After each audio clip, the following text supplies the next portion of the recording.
How to qualify a upper cervical chiropractor.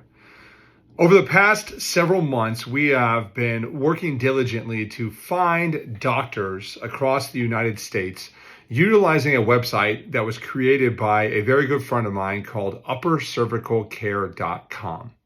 And on this website, what we do is we typically put in a zip code for where a patient is looking for a referral for someone that is in the area that can help them navigate whatever chronic condition they are facing that has not responded by traditional medical or surgical intervention.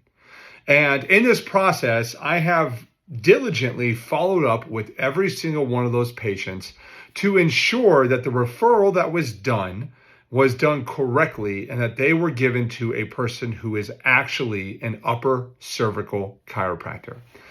And now this is where the problems begin, is that more and more recently we have a problem inside of our own profession in which people are holding themselves up as an upper cervical chiropractor, and they, in fact, are not.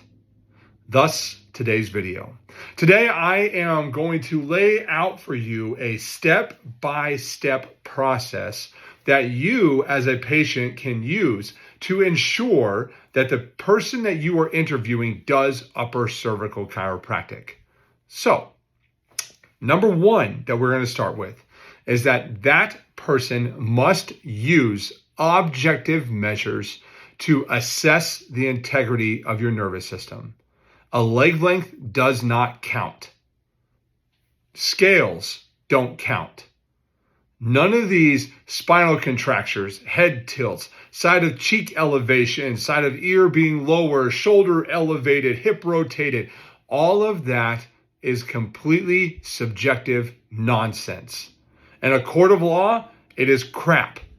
You need to have a thoroughly repeatable objective measure that can be done in inter and intra-related evaluations, meaning that me as a doctor can give my tool to another doctor, they can perform the same exact task, and we can create repeated measurements that are consistent across time. The only thing I know to this date is thermographic evaluation. I use a technique called Titron. Other people use something called a neurocalometer. Some people use a neurocalligraph. What that simply means is that they are using an instrument that measures heat, that is producing a graph on a computer screen that they can show you that there is a disruption in normal neurophysiology. Period. That is the objective scan. Number two, they must take x-rays or what's the other one called? A cone beam CT. Those are the two forms of imaging that are going to be monitored state by state and profession by profession on what will give you a visual measurement of your upper cervical spine. This has to be viewed on imaging. You can't just poke your neck and tell me that you're out on the left. You can't just poke around in the shoulder blade and say, oh yeah, this feels really stuck here. I can't wait to do it. We can't just pound down high spots. We just can't feel for valleys in the spine. We can't just feel neck muscles, etc. That is all bogus.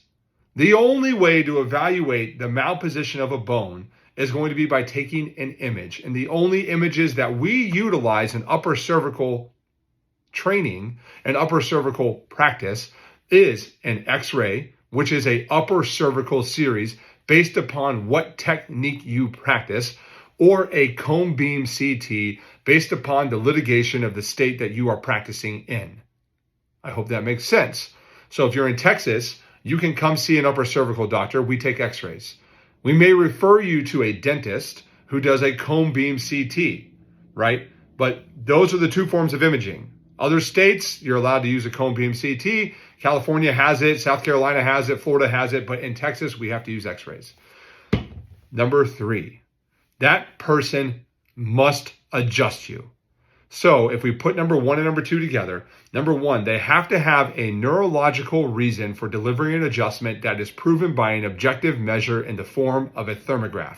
Number 2, they have to be able to take an x-ray that shows a malposition of either the first or the second bone of your neck. Number 3, they must adjust that bone off of the imaging that was taken because there was an abnormal neurological presentation and a thermographic evaluation.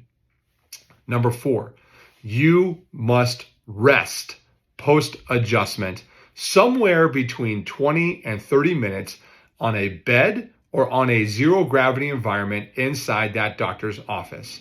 If you're on a bed, you will typically have a wedge under your knees, putting you in the zero gravity position, or if you're in a chair environment, it will automatically be zero gravity itself. Number 5, that upper cervical chiropractor will post-check you with another thermograph to ensure that the adjustment was in fact delivered. And if it was not delivered, he will be willing to evaluate what went wrong on his end to ensure that you are getting the best possible results. That is upper cervical care in a nutshell. You come in, you have a consultation, you receive a thermograph. After the thermograph, you take x-rays. After the x-rays, you receive an adjustment or a series of adjustments on one bone over the course of time until that thermograph is responding and back to a normal neurophysiological environment. That is how we deliver upper cervical care. It's not by looking at leg length. It's not by feeling your spine. It's not by poking around and pounding down high spots or pulling on valleys. All of that is nonsense, subjective crap that does not work. The true way we deliver results is by sticking to specific objective measures that are repeatable over time that increase the percentage of cases getting well. So if you have tried to find an upper cervical doctor and everything I have said in this evaluation or in this video did not happen, the news is you probably didn't go to an upper cervical doctor. Now, if they did go through the entire process with you, and let's say you quit 7 visits in, you still didn't give it a fair shake. You see, most of the time, most of you are so sick that it will take us months to build momentum back into your health so you can get well. Option number 3 is, let's say you've never seen or heard of upper cervical chiropractic. Well, hopefully this video sparks your curiosity and sends you on a great path to navigating your own health, conquering your own health, and delivering for you the quality of life that you deserve.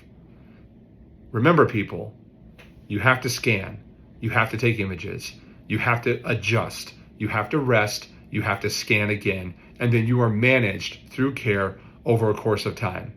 Upper cervical care 101 in a nutshell.